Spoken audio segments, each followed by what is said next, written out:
Okay, it looks like I finally got back on here. So we've got all of you mute, and I think, the only one who can talk right now.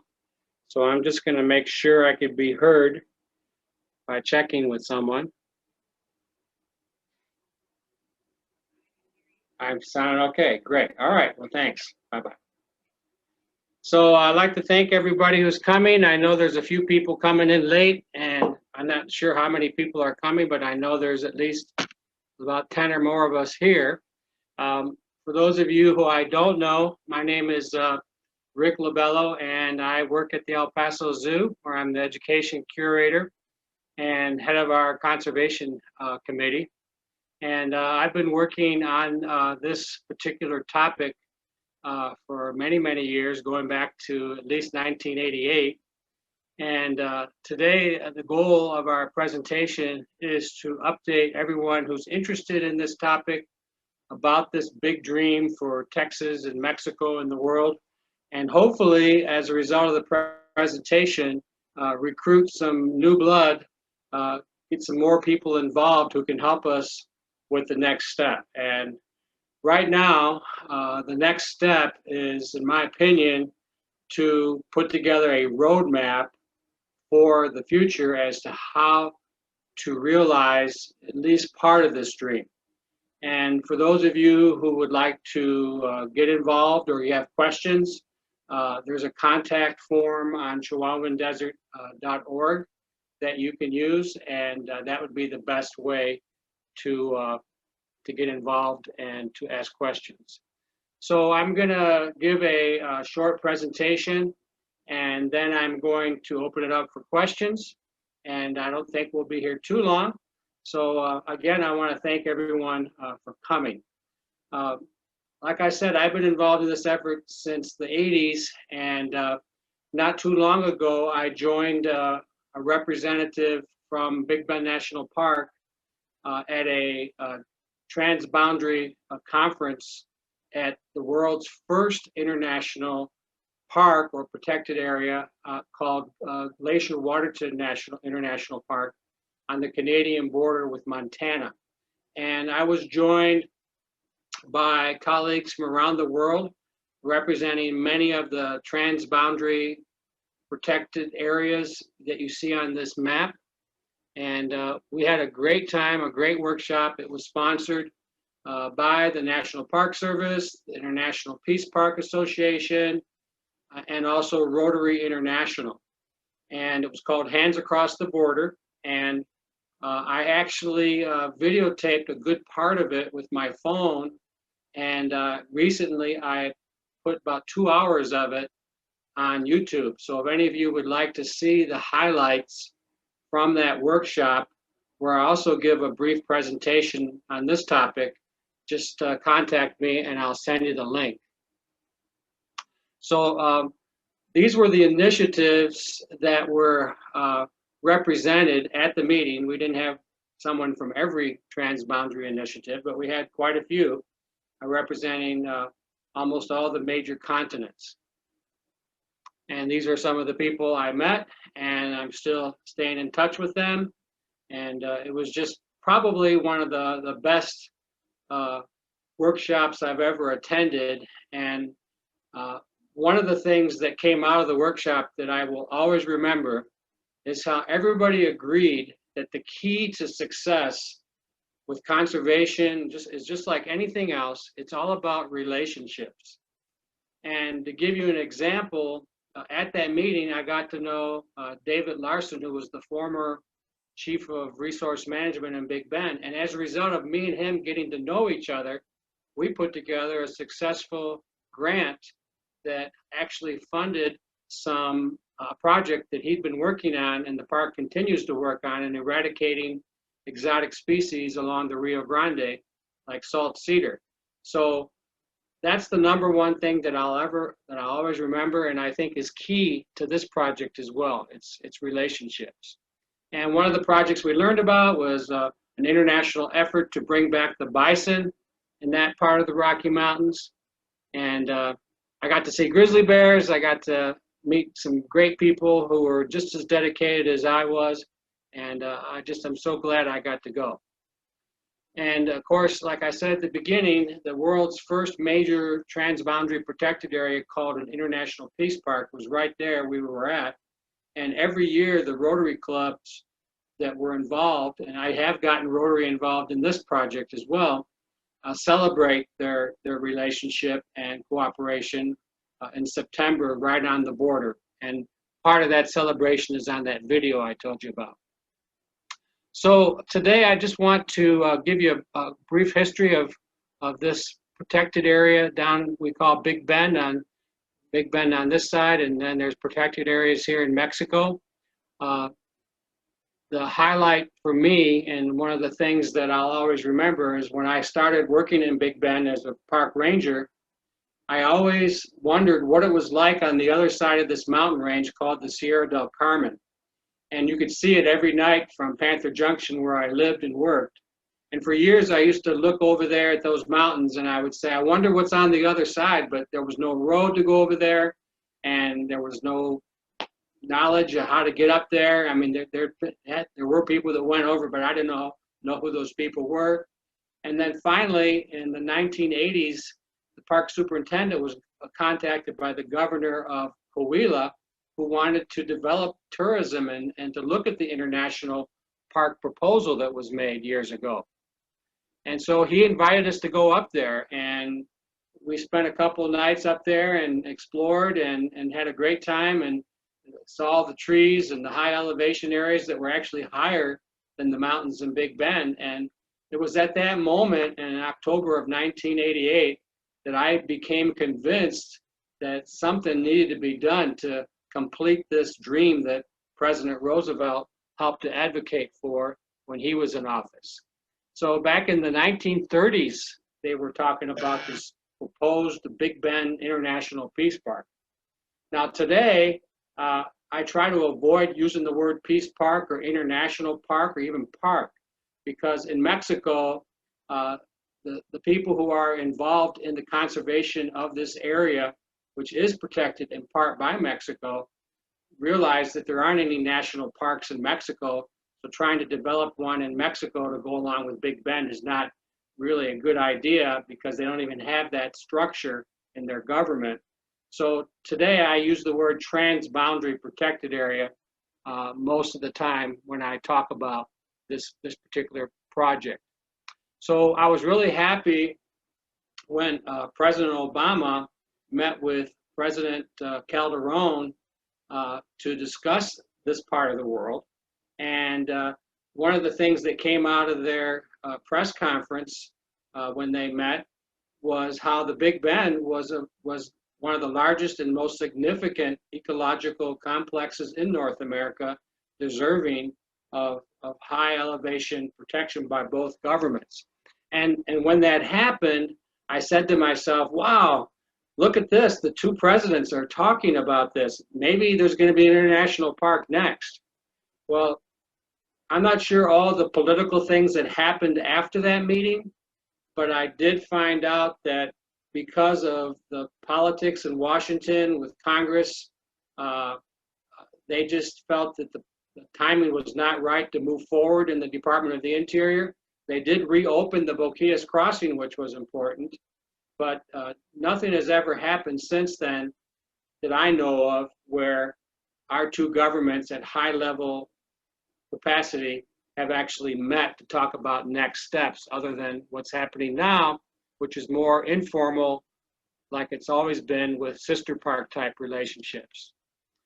I always have looked at the return of the black bear down in Big Bend because when I first started working there in 1975, as being a symbol of the protection of the area and how important it is to have that open area between Mexico and Big Bend as an open corridor. And I think that if ever there is a international designation at a high level between the two governments, I can't think of a better animal to be a symbol of this protected area. So it's been a dream for two nations since the 1930s. And to me, it's one of the biggest secrets in the United States when it comes to our national parks, because The National Park Service tells the story from time to time, but really there's no books out there on this topic. It's been covered in the media over the years, but most people who go to Big Bend National Park, there's two things they don't know about it. One is they don't realize that this was all private land on the Texas side that was given to the nation by the people of Texas. They raised the money to buy the land from private landowners to donate to the federal government, which is unheard of for the most part in the history of the National Park Service. So that's one big thing. But the other big thing is most people have no idea when they're driving through the park that most of what they're seeing on to the east and to the south and to the west is actually mountain ranges in Mexico. They think it's all the same park. It's not. And that when Big Bend was established, it was never completely established. It was never meant to be a park on one side of the border. It was meant to be something on both sides of the border. So if we're ever going to realize this dream for two nations and give it a name, whether we call it a transboundary area or a park or whatever we call it, it's going to take some high-level work. And President Roosevelt said, and I agree with him, it's been my adopted goal in my life. He says, I do not believe, he said this in 1944, right before he died, I do not believe that this undertaking in the Big Bend will be complete until the entire area, park area, he used the word park, in this region on both sides of the Rio Grande forms one great international park. Well, to me, like I said earlier, it doesn't matter what you call it. What matters to me is that there be a high-level designation between the two countries to protect this area in perpetuity. So these are some of the protected areas. If this was all made into a big federally protected transboundary area as a joint protected area, now they are protected on the Mexican side, as they're called protected areas, but not the same level of protection, in my opinion, on the US side. If it's ever done, it would be one of the largest protected areas in North America, even larger than places like Yellowstone National Park. So how will this ever happen? Well, during the late 1990s, when the Park Service sent a delegation to Waterton Glacier, the representative for the National Park Service who was working on issues on the border, his name was Howard Ness, he's retired now, came back and he was in Rotary like I was in Rotary. I was living in Carlsbad at the time. He said, you know what? Did you know that it was Rotary that actually was the driving force behind the first international park at Waterton Glacier? And I said, no. I said, well, maybe that's what we need to do down here is get Rotary involved. So Rotary got involved and we put together a plan to work with both governments, and we had a big meeting here in El Paso. But then a few years later, that was in 1998, guess what happened? 9/11. And all the progress we made kind of like went down the tube. The border was closed. There was very little interest in working on things like this between the two governments. And ever since then, I've been trying to get the ball rolling again. Right when President Obama was in office, the governor of Coahuila sent me a PowerPoint. And these were the slides, two of the slides he sent me.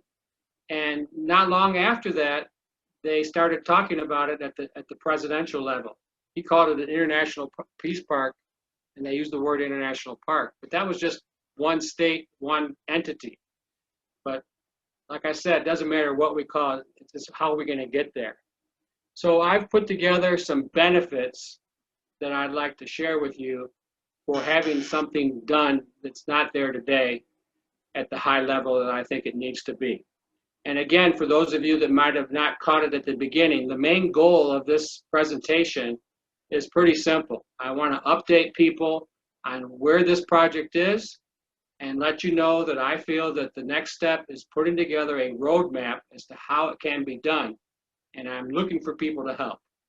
So I already know there's some people that want to help, but I think we need more than just some. We need more than one, or more than a handful. I think we need an international group from both countries that will meet either in person or virtually in the next 6 months or so, and we need to start talking about what we want for the future, what do we think is possible, and then how we're going to get there. But people are always going to ask, well, why do you want to do this? So I put together some of the reasons why. First of all, it would help to call attention to the entire area and how fragile it is and help to protect it from development. This is very important to the wildlife and the culture of the area, and it also would help boost ecotourism, which would be important, and it still is important to the economy of both countries. Another benefit is that an international designation would be an example of how our governments and citizens can, through cooperation and collaboration, do something great together on the border, which would help both countries and improve the perceptions of what the border is and what the border can be. I think most of you know that many people in the United States look at the border negatively. Well, this is something positive, and we need something positive on the border like this. The designation would also help both countries address key issues such as water and air quality. Big Bend has suffered from bad air quality. There's still water issues on the border. Control of invasive species, wildlife protection.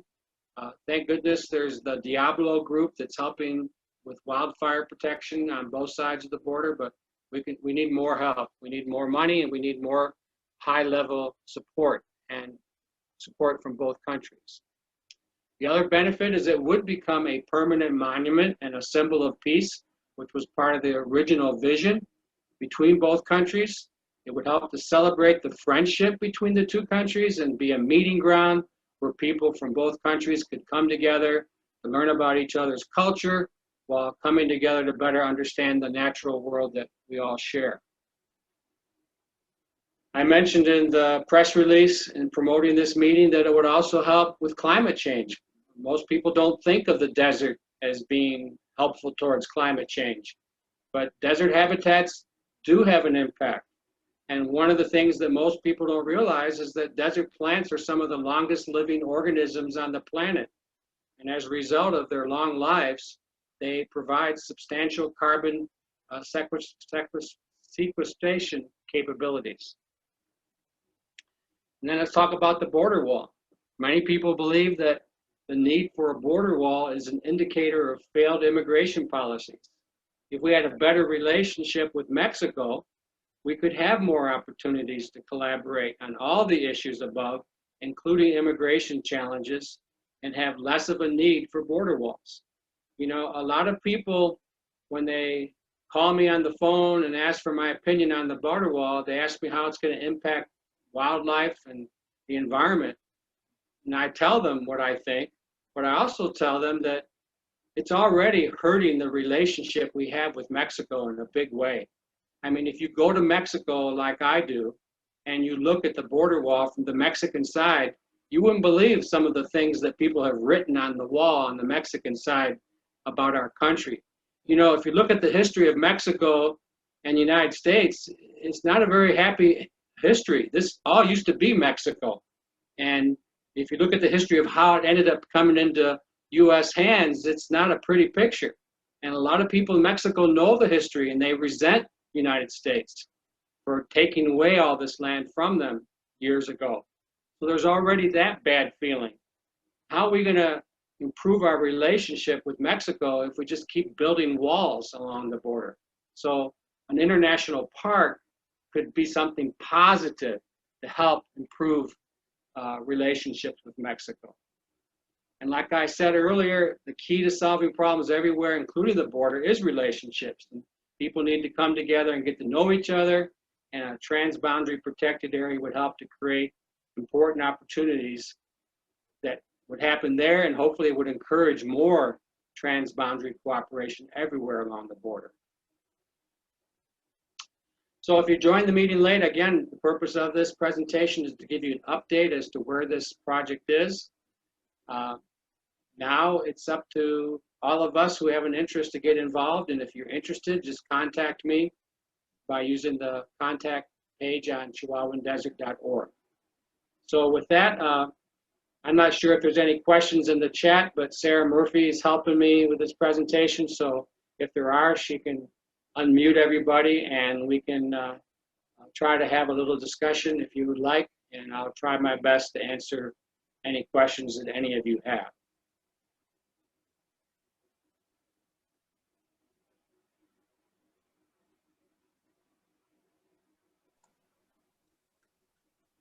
Are there any questions, Sarah? Rick, there weren't any questions in the chat, but again, if anybody does have a question, feel free to go ahead and unmute your microphone. I'm not able to unmute you, but you can unmute your own microphone and shout out your question. Oh, there we go. Actually, maybe now there's. Okay. I see Terry, you have a question? Yes, thank you. Hello, Rick and everybody. I enjoyed the presentation. I first started going down to the Big Bend in the early 80s and enjoy that part of the world very much. I have some land on the Terlingua Ranch, but actually currently I'm living in Laos in Southeast Asia, and I'm working on a transboundary World Heritage natural protected area along the Lao-Vietnam border. And I guess listening to your presentation, Rick, I was wondering if you had considered an international mechanism such as UNESCO World Heritage, or even say UNESCO Global Geoparks is a possibility for establishing a basis for transboundary protected area at Big Bend and across the river. Yes, I have. And when David Larson was there at Big Bend, David and I worked on a proposal together to try to do something like that. He's gone. The park has a new superintendent and a new chief of interpretation. So I'm hoping to revisit the proposal with those two individuals. But the proposal was to use as a first step getting UNESCO involved in establishing a international or binational biosphere reserve, because Big Bend is already recognized as a biosphere reserve, and on the Mexican side, the Maderas del Carmen section of that three-part protected area on the Mexican side is already recognized, and there is an international or binational designation. So yes, that is a good idea, and I am working on it. Okay, so if I can have a follow-up question, then maybe I don't understand the International Peace Park structure as opposed to, say, something that goes through UNESCO as a structure for a transboundary protected area. Well, the original proposal years ago was for an international park that would be modeled after the Waterton Glacier, where both countries would retain their sovereignty, but there would be a higher level of communication between the two parks. As a matter of fact, today, if you go to Waterton Glacier and they call themselves an international park, but the level of communication and collaboration is all based on budget, and it's all based on the people who are managing those two parks and how they get along with each other. So right now, at least the last I heard, they were working together good, and I'm not sure what was the original vision for how that would work, but the early proposers for this International Peace Park were thinking that something like that would happen, where there'd be people going back and forth across the border freely. Well, that's not happening in Canada and Montana. There is still a crossing. You got to show your passport. This is all before 9/11. So there was an international commission that met here in El Paso in the 1930s that discussed the idea, but they never got very far with all the how-tos, mainly because President Roosevelt died and President Truman wasn't able to do a whole lot because he had just ended World War II. And in Mexico, the president at the time when Truman was there tried to work with him, but for some reason, that relationship ended up in not being productive as well. And for years, for decades, that whole idea just disappeared.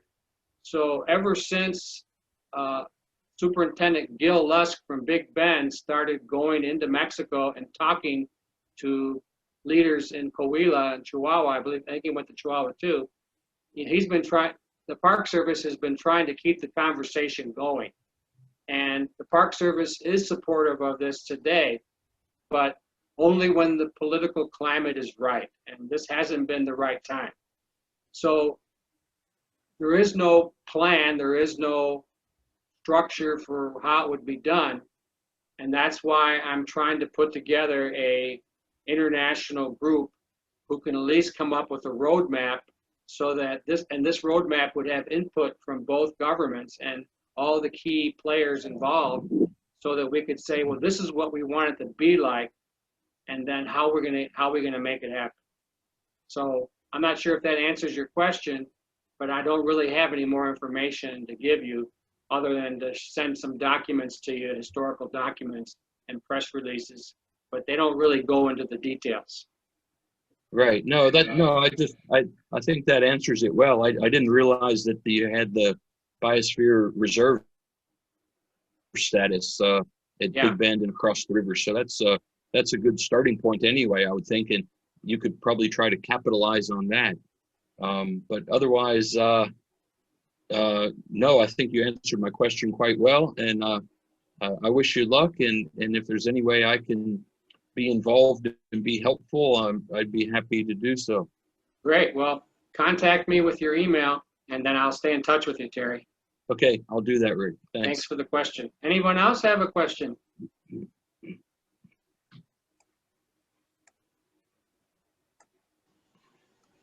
Okay, well, unless there's any questions, we'll end. Somebody's raising their hand there. Yes, hi, my name's Cliff Ladd. And, hi, Cliff. Hey, Rick, thank you for your presentation. I really enjoyed that. I'm glad I was able to tune into this. I only learned about this just about 15 minutes before it started. So okay. It was just good luck for me to see and notice that this was happening. And so I was able to tune into it. Thank you. Thank you. You know, I'd like to stay in touch. I went to your website and I sent you my email or signed up with my email address so that I can get postings, and I can, if there's something more I can do, I'd be happy to do it after we get off the Zoom call. Okay. You know, it seems to me like the biggest thing that we've got to overcome to do this is somehow improve our communication across the border. Right. You know, in Waterton Glacier, you know, they have a benefit of a shared language, and you know, because we mostly speak English on this side of the border and they mostly speak Spanish in Mexico, we have a lot of communication troubles. Add to that just the difficulty of getting across the border. When you know, for me to go visit Boquillas, you know, it's just about a year ago. You know, I mean, you know, took the boat across, and it's like, okay, that's as far as you can get. Right. That's pathetic. Right. You know, and we used to at least be able to drive across at La Linda, and you know, we had the ability to get over there at least a little bit, and we just have got to do a better job of connecting with people in Mexico. And you know, I think they have the will to do something more there. They have produced some very well written management plans for the APFS in Mexico, the Ocampo, Cañon Santa Elena, and Maderas del Carmen. And you can get them on the Biodiversidad Mexicana website. And they're very well written, but you know, everything's in Spanish, and I have a hard time with Spanish. I can understand part of what I'm reading, but you know, that's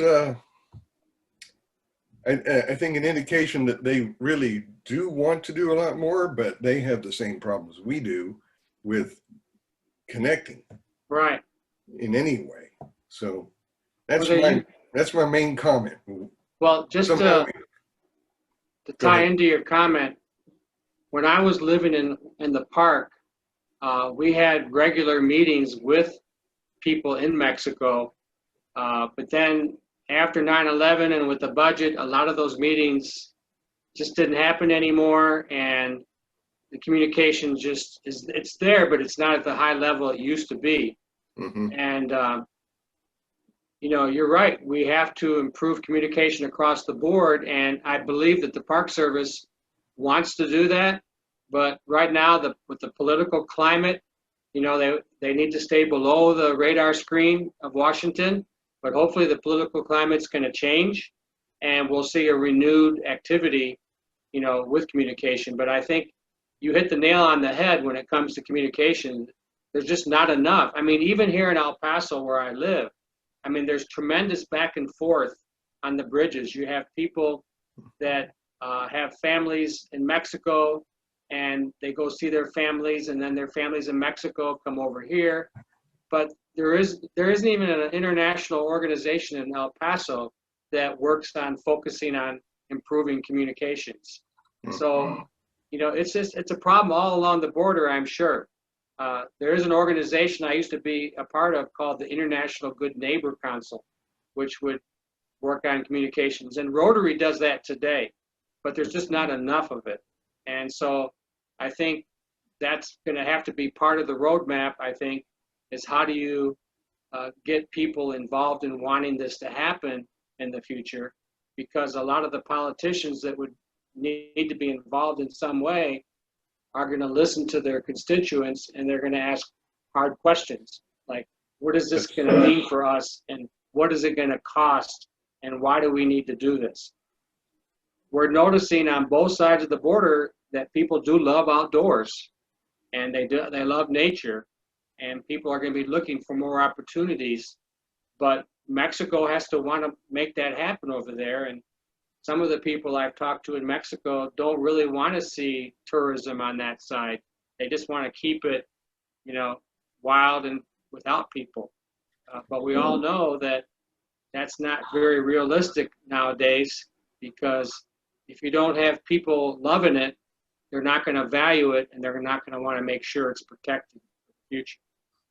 Yeah, you're right. Well, I'm happy to help where I can. So Okay, I'll watch for your email. sign me up. Your name sounds familiar. Where do you live? I'm in Austin. Austin, okay. Mhm. Okay. All right, anyone else? Okay, then, well, thanks for listening in, everybody. We're recording this, so we'll put it on the Zoo blog site and the Chihuahuan Desert website so that you can share the presentation with others that you think might want to be interested, get involved in some way. So have a good evening, and thanks again for participating, and stay safe wherever you are. Thank you. See you later. Okay, bye-bye.